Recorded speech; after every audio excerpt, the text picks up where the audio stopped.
გამარჯობათ.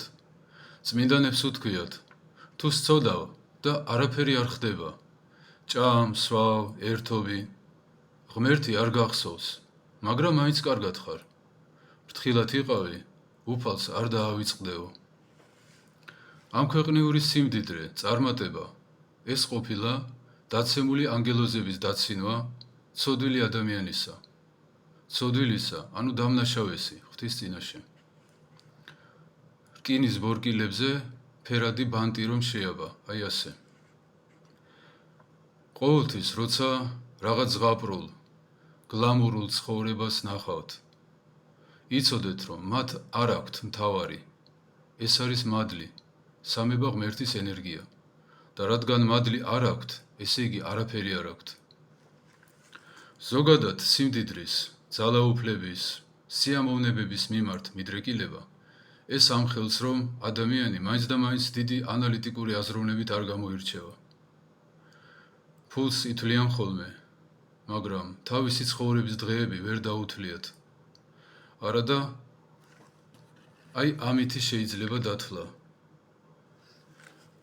80 გავამრავლოთ 365-ზე. 29,200 დღე.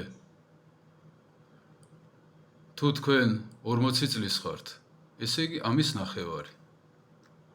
14,600 დღე. და ამას ვერ ითვლიან ხოლმე. ერთადერთი ნამდვილი სიმდიდრე, ეს არის მადლი, სამება ღმერთის ენერგია. თუ ადამიანს ის არ აქვს, ეს ადამიანი არის ღატაკი.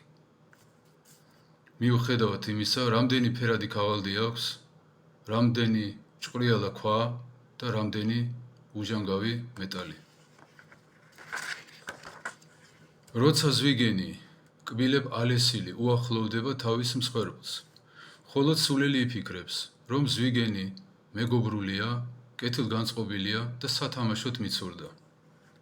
სულიერად გამოუცდელ ადამიანებსაც ჰგონიათ ხოლმე, რომ თუ კუჭი სავსეა, ჯიბე სავსეა, სახლი დიდია და კარგად მოწყობილი. თუ ეშმაკი არ სცემს, ჰგონიათ ხოლმე, რომ ყველაფერი კარგად არის. ზვიგენის ღიმილს არ ენდოთ. ზვიგენის ღიმილი სიკვდილის მომასწავებელია. მერთმა გაგახაროთ.